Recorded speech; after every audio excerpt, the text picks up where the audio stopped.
मरकुस रचित सुसमाचार अध्याय 11। जब वे यरूशलेम के निकट जैतून पहाड़ पर बैत फगे और बैतनिया के पास आए तो उसने अपने चेलों में से 2 को ये कहकर भेजा, सामने के गांव में जाओ और उसमें पहुंचते ही एक गधी का बच्चा जिस पर कभी कोई नहीं चढ़ा बंधा हुआ तुम्हें मिलेगा, उसे खोल लाओ। यदि तुमसे कोई पूछे ये क्यों करते हो तो कहना, प्रभु को इसका प्रयोजन है और वो शीघ्र उसे यहाँ भेज देगा। उन्होंने जाकर उस बच्चे को बाहर द्वार के पास चौक में बंधा हुआ पाया और खोलने लगे। उनमें से जो वहां खड़े थे कोई कोई कहने लगे, ये क्या करते हो, गधी के बच्चे को क्यों खोलते हो? जैसा यीशु ने कहा था वैसा ही उन्होंने उनसे कह दिया। तब लोगों ने उन्हें जाने दिया। उन्होंने बच्चे को यीशु के पास लाकर उस पर अपने कपड़े डाले और वो उस पर बैठ गया। तब बहुतों ने अपने कपड़े मार्ग में बिछाए और औरों ने खेतों में से डालियां काट काट कर फैला दी। जो उसके आगे आगे जाते थे और पीछे पीछे चले आते थे पुकार पुकार कर कहते जाते थे, होशाना, धन्य है वो जो प्रभु के नाम से आता है, हमारे पिता दाऊद का राज्य जो आ रहा है, धन्य है, आकाश में होशाना। वो यरूशलेम पहुंचकर मंदिर में आया और चारों ओर सब वस्तुओं को देखकर 12 के साथ बैतनिया गया, क्योंकि सांझ हो गई थी। दूसरे दिन जब वे बैतनिया से निकले तो उसको भूख लगी। वो दूर से अंजीर का एक हरा पेड़ देखकर निकट गया कि क्या जाने उसमें कुछ पाए, पर पत्तों को छोड़ कुछ न पाया, क्योंकि फल का समय न था। इस पर उसने उससे कहा, अब से कोई तेरा फल कभी न खाए, और उसके चेले सुन रहे थे। फिर वे यरूशलेम में आए और वो मंदिर में गया और वहाँ जो लेन देन कर रहे थे उन्हें बाहर निकालने लगा और सर्राफों के पीढ़े और कबूतर बेचने वालों की चौकियां उलट दीं, और मंदिर में से किसी को बर्तन लेकर आने जाने न दिया, और उपदेश करके उनसे कहा, क्या ये नहीं लिखा है कि मेरा घर सब जातियों के लिए प्रार्थना का घर कहलाएगा, पर तुमने इसे डाकुओं की खोह बना दी है। ये सुनकर प्रधान याजक और शास्त्री उसके नाश करने का अवसर ढूंढने लगे, क्योंकि वे उससे डरते थे, इसलिए कि सब लोग उसके उपदेश से चकित होते थे। सांझ होते ही वे नगर से बाहर चले गए। फिर भोर को जब वे उधर से जाते थे तो उन्होंने उस अंजीर के पेड़ को जड़ तक सूखा हुआ देखा। पतरस को वो बात स्मरण आई और उसने उससे कहा, हे रब्बी, देख, ये अंजीर का पेड़ जिसे तूने श्राप दिया था सूख गया है। यीशु ने उसको उत्तर दिया, परमेश्वर पर विश्वास रखो। मैं तुमसे सच कहता हूँ कि जो कोई इस पहाड़ से कहे कि तू उखड़ जा और समुद्र में जा पड़, और अपने मन में संदेह न करे वरन प्रतीति करे कि जो कहता हूँ वो हो जाएगा, तो उसके लिए वही होगा। इसलिए मैं तुमसे कहता हूँ कि जो कुछ तुम प्रार्थना करके मांगो तो प्रतीति कर लो कि तुम्हें मिल गया और तुम्हारे लिए हो जाएगा।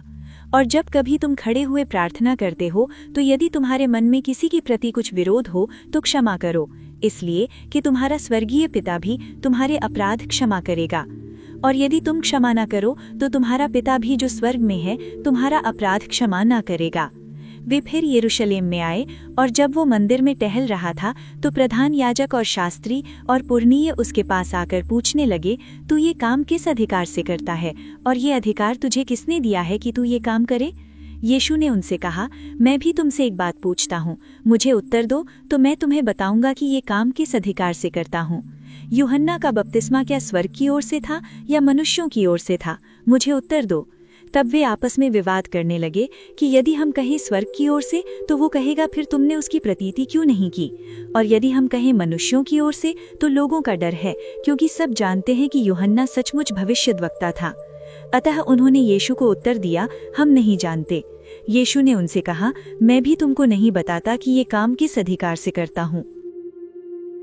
हे स्वर्गीय पिता परमेश्वर, हम आपके पवित्र और अनुग्रह से भरे नाम को आदर, महिमा और धन्यवाद के साथ स्मरण करते हैं। आप सृष्टि के कर्ता, पालनहार और उद्धार करता हैं। आकाश और पृथ्वी आपकी महिमा से भरे हुए हैं। आपके मार्ग सत्य हैं, आपके वचन जीवन हैं, और आपकी करुणा युगानुयुग बनी रहती है। हे प्रभु, आज हम आपके सामने अपने हृदयों को खोल कर आते हैं। हम स्वीकार करते हैं कि हमारे जीवन में कई बार बाहरी धार्मिकता तो दिखाई देती है, परंतु भीतर फल नहीं होता। जैसे उस अंजीर के पेड़ में पत्ते तो थे पर फल नहीं था, वैसे ही कई बार हमारे जीवन में भी केवल दिखावा होता है पर आत्मिक फल की कमी रहती है।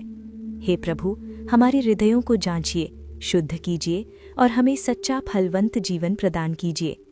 हे दयालु परमेश्वर, जैसे प्रभु यीशु मसीह यरूशलेम में नम्रता के साथ गधे के बच्चे पर सवार होकर आए, वैसे ही आप हमारे जीवन में भी नम्रता, शांति और आज्ञाकारिता के साथ प्रवेश करें। हमारे घमंड, आत्मकेंद्रित सोच और कठोर हृदयों को दूर करें। हमें ऐसा मन दीजिए जो आपके राज्य का स्वागत होशाना की पुकार के साथ करे। हे प्रभु, हम आपके राज्य के आगमन की प्रतीक्षा करते हैं। हमारे जीवन में, हमारे परिवारों में, हमारी कलीसिया में और हमारे देश में आपका राज्य प्रकट हो। आपका राज्य धार्मिकता, शांति और पवित्र आत्मा के आनंद से भरपूर है। हमें ऐसे लोग बनाइए जो केवल शब्दों से नहीं परंतु अपने जीवन से आपके राज्य की गवाही दें।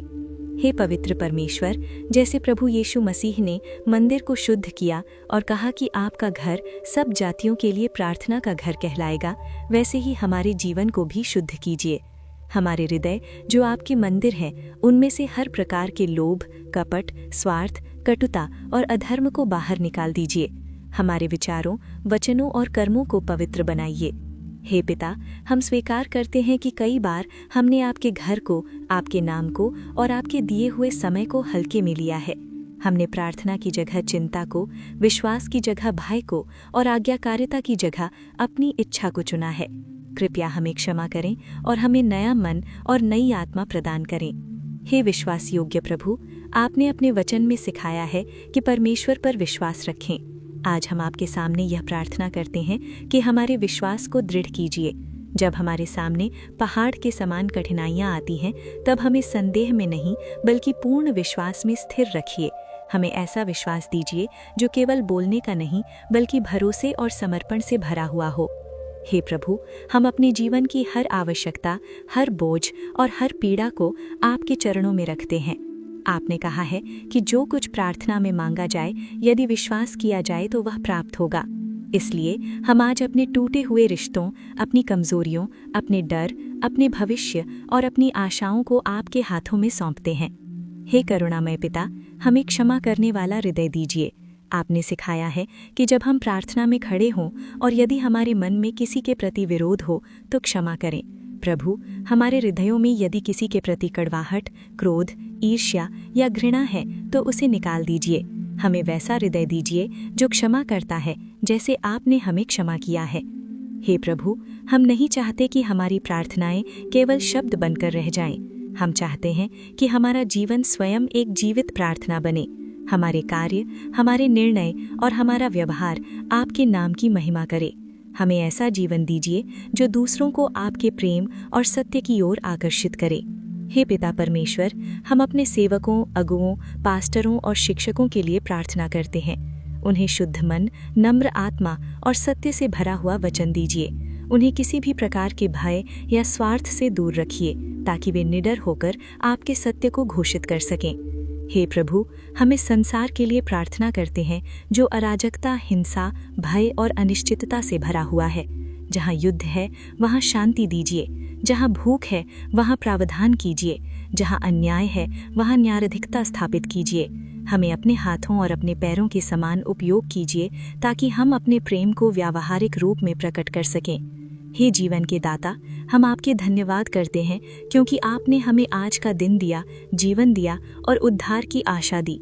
हम यह प्रार्थना करते हैं कि जैसे प्रभु यीशु मसीह ने अपने कार्यों के अधिकार के विषय में बुद्धि और सत्य के साथ उत्तर दिया, वैसे ही हमें भी विवेक, समझ और आत्मिक बुद्धि प्रदान कीजिए। हे प्रभु, जब संसार हमें प्रश्नों में उलझाता है तब हमें सत्य में स्थिर रखिए। जब लोग हमें चुनौती देते हैं तब हमें नम्रता और प्रेम के साथ उत्तर देने की सामर्थ्य दीजिए। हमें ऐसा जीवन दीजिए जो आपके अधिकार के अधीन हो और आपकी इच्छा को प्राथमिकता दे। हे पिता, हम अपने आप को पूरी तरह आपके हाथों में सौंपते हैं। हमारा अतीत, हमारा वर्तमान और हमारा भविष्य आपके नियंत्रण में रहे। हमें प्रतिदिन नया बनाइए, हमें प्रतिदिन सिखाइए और हमें प्रतिदिन अपने मार्ग पर चलाइए। हे सर्वशक्तिमान परमेश्वर, यह प्रार्थना हम किसी अपने गुण या योग्यता के कारण नहीं बल्कि आपकी असीम अनुग्रह और दया के भरोसे करते हैं। हमारा जीवन आपकी महिमा के लिए हो, हमारा मन आपकी शांति से भरा रहे और हमारा अंत आपके साथ अनंत जीवन में हो। यह सब हम विश्वास, धन्यवाद और समर्पण के साथ प्रभु यीशु मसीह के पवित्र नाम में मांगते हैं। आमीन। प्रभु यीशु मसीह का अनुग्रह और परमेश्वर का प्रेम और पवित्र आत्मा की सहभागिता तुम सबके साथ होती रहे। आमीन। अगर आपको प्रार्थना की ज़रूरत है तो नीचे कमेंट में प्रार्थना लिख दें। हम आपके लिए दिल से प्रार्थना कर रहे हैं। आप बस एक शब्द लिखें, प्रार्थना, बाकी काम प्रभु स्वयं करेंगे। जिस परमेश्वर ने आपके दिल की धड़कनें गिनी है, वही आपकी हर ज़रूरत, हर दर्द और हर छिपी हुई आह को जानता है। वो आज भी आपके लिए मार्ग खोल रहा है, आपको संभाल रहा है और आपको चंगा कर रहा है। आप अकेले नहीं हैं, परमेश्वर आपके साथ हैं।